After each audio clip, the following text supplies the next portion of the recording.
കേന്ദ്ര വന്യജീവി സംരക്ഷണ നിയമത്തിൽ മാറ്റം വേണം. കാലാനുസൃതമായി 52 കൊല്ലമായി നിയമം വന്നിട്ട് ശ്രീ കൊടിക്കുന്ന് സുരേഷ് വഴിയിരിക്കുന്നു. അദ്ദേഹം അടക്കം കേരളത്തിലെ 18 എംപിമാരും പാർലമെന്റിൽ UDF-ന്റെ എംപിമാർ പോരാടും അതിനുവേണ്ടി. മേപ്പാടിയിൽ ഈ മലയോര സമരയാത്രയിൽ പങ്കെടുത്തുകൊണ്ട് ശ്രീമതി പ്രിയങ്ക ഗാന്ധി പറഞ്ഞു, ഞങ്ങൾ പാർലമെന്റിൽ ഇതിനു വേണ്ടി ശബ്ദമുയർത്തും, എല്ലാവരും ഒരുമിച്ച് ചേർന്ന്. അസംബ്ലിയിൽ ഞങ്ങളുണ്ട്. നിങ്ങൾക്കറിയാമോ, കഴിഞ്ഞ 3.5 കൊല്ലക്കാലം ഞങ്ങൾ പ്രതിപക്ഷത്തിരുന്നപ്പോൾ കേരളത്തിലെ നിയമസഭയിൽ ഏറ്റവും കൂടുതൽ കൊണ്ടുവന്നത് 2 വിഷയങ്ങളാണ്.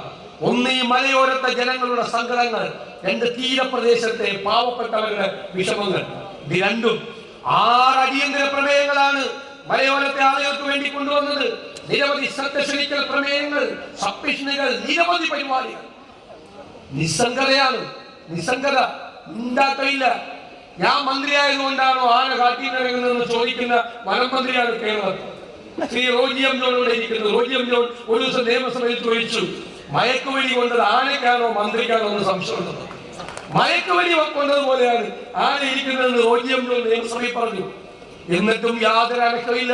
മയക്കുവെടി കൊണ്ടതുപോലെ ഇരിക്കുകയാണ് ഗവൺമെന്റും. ഒരു നടപടിയും സ്വീകരിക്കുന്നില്ല.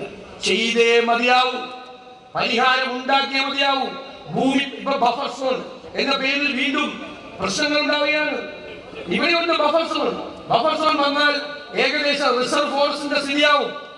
ഇതുവരെ കേന്ദ്ര ഗവൺമെന്റ് ഇവിടെ നിന്ന് അയച്ചു കൊടുത്തത് ഇതുവരെ തിരിച്ചയച്ചു കൊടുത്തിട്ടില്ല. ഇതുവരെ കൊടുത്തിട്ടില്ല. തമിഴ്നാട് ഗവൺമെന്റ് പറഞ്ഞു, ഞങ്ങൾക്ക് 0 ബഫർ സോൺ, വനാതിർത്തി തന്നെ ബഫർ സോൺ, വേറെ അതിന്റെ വനാതിർത്തിക്ക് ഇപ്പുറത്തേക്ക് ഒരു ബഫറും വേണ്ട എന്ന് പറഞ്ഞു. അങ്ങനെ ഒരു തീരുമാനമെടുക്കാൻ കേരള ഗവൺമെന്റ് തയ്യാറായോ? തയ്യാറായി. ആളുകൾ അനുഭവിക്കട്ടെ, ആളുകൾ പ്രയാസപ്പെടട്ടെ. ഞങ്ങൾ ദീർഘിപ്പിക്കുന്നില്ല. ഞങ്ങൾ യാത്ര നടത്തിയത് ഈ സങ്കടങ്ങൾ കേൾക്കാനും വിഷമങ്ങൾ അറിയാനും ഐക്യദാർഢ്യം പ്രഖ്യാപിക്കാനും മാത്രമല്ല. മലയോരത്തെ ജനങ്ങളോട് ഞങ്ങൾ പറയുന്നു, നിങ്ങൾ ഒറ്റയ്ക്കല്ല. ഐക്യ ജനാധിപത്യ മുന്നണി നിങ്ങളോടൊപ്പമുണ്ട്. നിങ്ങളെ ഈ സങ്കടങ്ങൾക്ക് പരിഹാരം ഉണ്ടാക്കുന്നത് വരെ ഞങ്ങൾ കൂടെ ഉണ്ടാകും. കേന്ദ്ര ഗവൺമെന്റും സംസ്ഥാന ഗവൺമെന്റും ഒക്കെ ചെയ്യട്ടെ, ചെയ്യാൻ സമ്മർദ്ദം ചെലുത്തും. സംസ്ഥാന ഗവൺമെന്റ് ചെയ്തില്ലെങ്കിൽ പഠിക്കൊന്നും വേണ്ട. ഇത് തീരാറായി, ഇത് അവസാനിക്കാറായി, കഴിയാറായി. ഇത് കഴിയുമ്പോ ഐക്യ ജനാധിപത്യ മുന്നണി കേരളത്തിൽ കൊടുങ്കാറ്റ് പോലെ തിരിച്ചു വരും. അന്ന് ഞാൻ നിങ്ങൾക്ക് വാക്ക് തരുന്നു. ഇവിടെ ഇരിക്കുന്ന മുഴുവൻ ജനാധിപത്യ മുന്നണി നേതാക്കന്മാരെയും സാക്ഷി നിർത്തി പറയുന്നു, മലയോരത്തെ ജനങ്ങളുടെ സങ്കടങ്ങൾ UDF മാറ്റും, അവരുടെ കൂടെ നിന്ന് മാറ്റും. അത് വാക്കാണ്. മുഖ്യമന്ത്രി പറയുന്നത് പോലെ പഴയ ചാക്കിന്റെ വിലയുള്ള വാക്കല്ല, വാക്കാണ്. നിങ്ങൾ എഴുതി വെച്ചോ, റെക്കോർഡ് ചെയ്ത് വെച്ചോ, നമ്മളത് പരിഹരിക്കും. ഞങ്ങൾ കൂടെ ഉണ്ടാകും. ഈ വാക്ക് തരാൻ വേണ്ടിയിട്ടാണ് ഈ ജാഥയുമായി ഇവിടെ എത്തിയത്. വിവരിക്കാൻ വയ്യാത്ത അനുഭവമാണ് ഈ ജാഥ ഞങ്ങൾക്ക് സമ്മാനിച്ചത്.